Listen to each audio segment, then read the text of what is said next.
денеска го официализираме почетокот на активностите на Костал во Македонија. Она што започнуваме е објект кој беше поранешен објект во комплексот на ЕМО од околу 6000 квадратни метри. Костал ќе го земе тој објект под закуп во следните 5 години.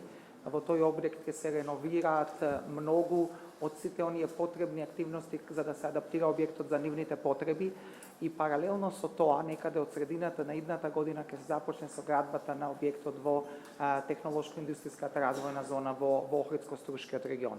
Што значи дека во иднина две паралелни инвестиции, две паралелни компании на Костал ќе функционираат во регионот, едната која ќе се заснова на слободна економска зона и релевантно производство тамо, а другата ќе биде во постоечкиот објект каде што компанијата има намера во иднина тој да го откупи, бидејќи тука ќе се произведуваат различен вид на производи.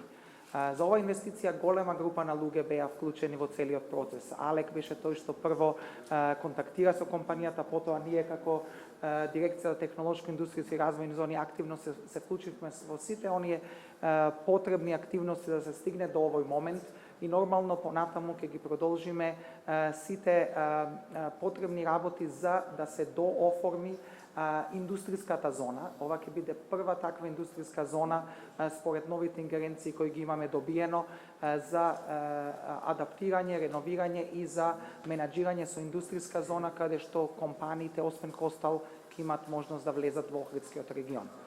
Им благодарам на сите членови на мојот тим од дирекцијата за ТИРС и од сите други институции кои беа вклучени во процесот и се надеваме дека во брза иднина, како што кажа, веќе 20 вработени, дел од нив кои се поранешни вработени од ЕМО ќе ги започнат активностите за обука и нормално некаде на почетокот на идната година веќе ќе се започне и со пробното производство.